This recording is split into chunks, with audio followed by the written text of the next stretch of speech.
السلام بالغزالات ديالي، مرحبا بكم في قناه حنان لوكس. هاد النهار ان شاء الله جيت نشارك معكم خبيزات ديال الدار اللي كيجيو رائعين، يعني ناجحين من اول تجربه. والمقادير كيتواجدوا في اي مطبخ. بقاو معايا حتى على اخر الفيديو وتكتشفوا معايا المقادير والطريقه السهله. يلا بقاو معايا. اول حاجه غنبدا بها هي واحد الكاس تاع الحليب ندفيته، وغندير فيه واحد جهد نص معلقه ديال الزبده، وغادي نخليه يذوب فقط في ديك الحراره ديال الحليب. هذه اول مرحله غنبدا بها. ثاني مرحله غادي نجيب واحد ساشيه اولا 8 غرام ديال الخميره حبيبات مع واحد معلقه ديال السكر. انا عندي السكر البني، وغنضع واحد نص كاسه تاع الماء، وغنوضعها واحد 2 دقائق غير ما درت ليا غير تفاعل لي الخميره فقط. غادي هنا غنغطي عليها وغدوز غير واحد 2 دقائق ولا 3، وغادا نحلها وغادا نلقاها دارت الفقاعات. يعني صافي دابا هذه راها واجده باش تخمر ليا نيت. كتسهل علينا الطريقه ديال التخمير.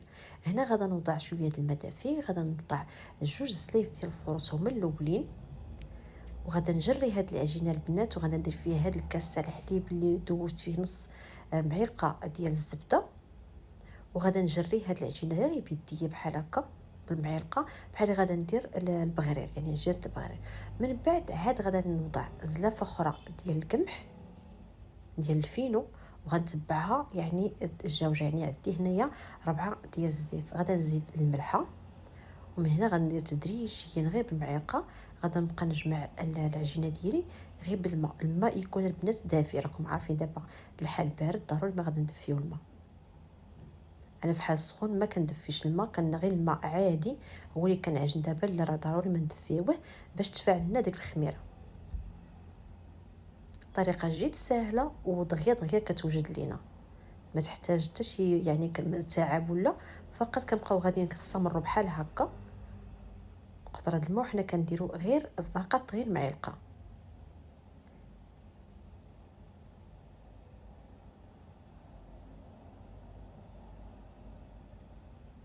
هنا صافي غادا نوضع لها نغطي عليها هكا على ما خمرت التخميره الاولى. هذه هي طريقه التخمير يعني المره الاولى. هنا المره الثانيه فاش حليت على لقيتها بدات كتخمر. غتشوفوا الطريقه اللي غنديرها انايا. دابا عاد غادا نخدم بيديا، ودابا عاد غادا ندير لها غندلكها مزيان. شوفوا البنات يعني ملي خليتها ترخفات، شوفوا العجينه كي كتجي يعني مرخوفه، ويعني كتدلك مزيان يعني مدلوكه. وهي ما مدلوكه ما حتى شي حاجه، راكي واضحه في الفيديو. غير في البقط فقط بالمعلقه انا باش خلط.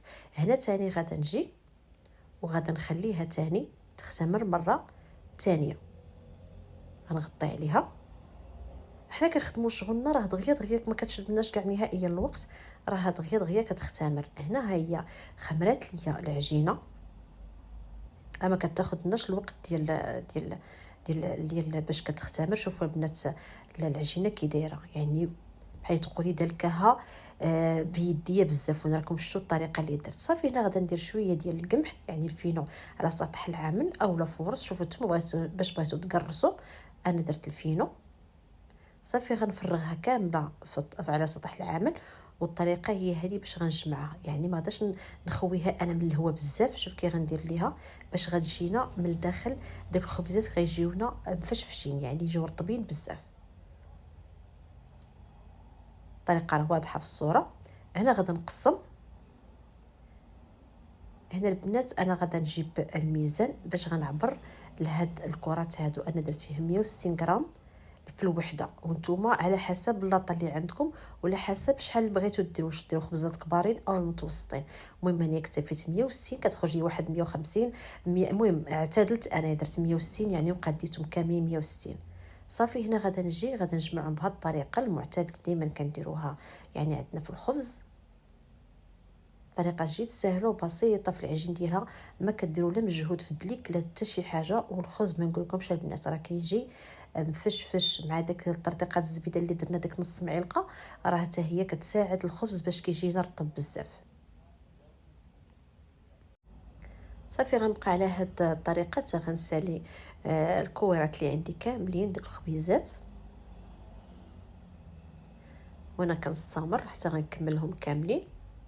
وغنخليهم حتى هما ثاني واحد شويه ثاني يخمروا، ما كاملاش حتى 3 دقائق 4 تلقاوهم ثاني تلقوا لكم البنات. يعني الطريقه هذه راها سهله وما كتاخذش الوقت نهائيا، وخبزكم دغيا دغيا كيوجد وكيجي ما نقول لكمش البنات يا سلام. انا صافي غطيته يعني غير 1-2 دقائق فقط، عي لما ترخفت لنا العجينه.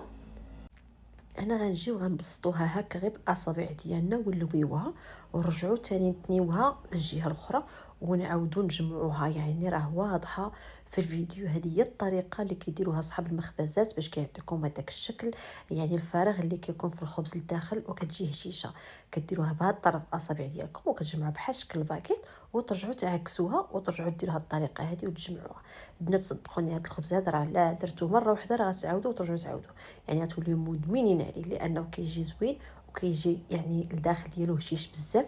صافي هنايا جيت كنوضعو في اللاطه، يعني اللي صوبتها كنوضعها في اللاطه. انا كنشوفوا معكم في الفيديو، يعني الطريقه راها جد سهله ومع ترخفوا راه دغيا دغيا كيتجمعوا لكم في اليد.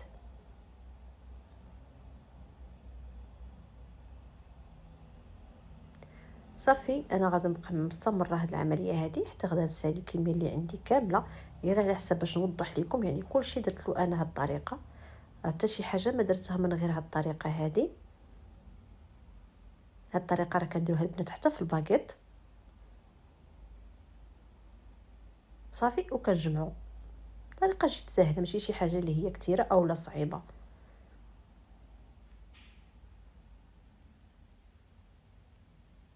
من بعد ما كملت الكميه كامله وضعتهم في اللاطات بحال هكا وكنبسطهم هكا بيديا، خبيزات عاديين كيف كنديروها في الدار ديالنا. هنا انا عندي هاد الستامبات هادو ديال البلاستيك، نتوما شكلوها كما بغيتو. هادو البنات راه كيتواجدوا في جميع المحلات هكا باش كتزينوا الخبز ديالكم او لي كيك او اي حاجه. المهم اي حاجه عندكم بغيتو تزينوا بها كتبقى لكم داك الشيء اختياري. صافي كنجي هنا واحد شويه الفرص كنديرو انا في الغربال وكندوزو بهذه الطريقه باش كيتعمرنا هذوك الفراغات ديال هذوك الزواقه اللي انا دايره. صافي غنوضع يعني طريقه مهم جد راها باينه وواضحه في الصوره وواضحه في الفيديو.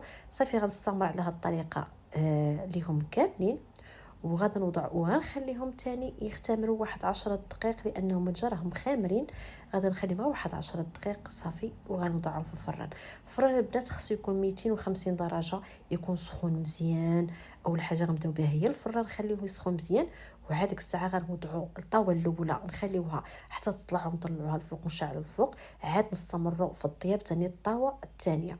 يعني راكم عارفين ضروري الخبز كيبغي الحراره تكون مجهده، يعني حتى 300 راه يكون افضل. اللي عند الفران 300 راه يكون افضل باش كيطلع الخبز زوين. صافي هنايا كملت اللاطه اللي عندي وبطريقه نتوما شوف درت انا الغربال باش كيمشي ليا على الخبزه كامله. صافي وكنحيدها. هاد اللي كتجي الشكل ديالها رائع كيف واضح في الفيديو، وكتجي حتى في الطياب ديالها كتجي زوينه وكتعطي واحد التشكيله رائعه. هنا البنات من بعد ما خرجتهم انا من الفران وبردوا ليا غنقسمهم حداكم، كيجيو مفشفشين البنات وكيجيو الصراحه الله المذاق ديالهم مع داك الزبده مع المقادير اللي درنا. ماشي شي حاجه اللي هي كثيره ولكن بنا كتكون زوينه والخبز كيجي هشيش وبالصحه والراحه.